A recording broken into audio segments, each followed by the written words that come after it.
ma ñëw dañ may ñaanal bokku di fan lool te am wér gaay ma ñëw ndax yaakaar naa ni sëñ Axma Fall ay waajuram dëgg la maam Cheikh Fall di sa maam rek sëñ Axma Fall di sa baay sëñ Axma Fall di sa baay Serigne Cheikh Ndigal Fall di sa baay Serigne Cheikh Mor Fall di sa baay dañ lay ñaanal yal na ma gudd fan lool te ànd ak wér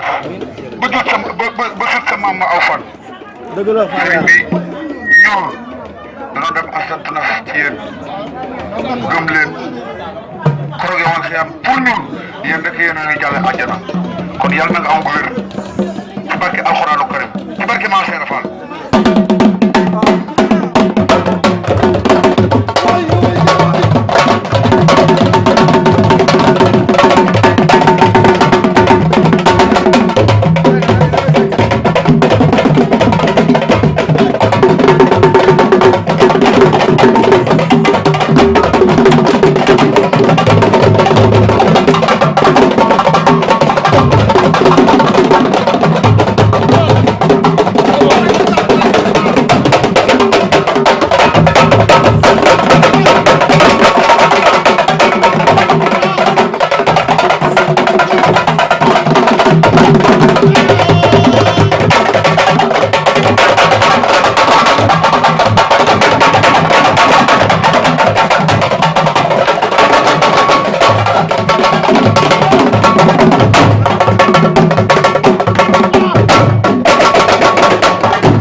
samat xam ngeen ni 104 la mooy adadam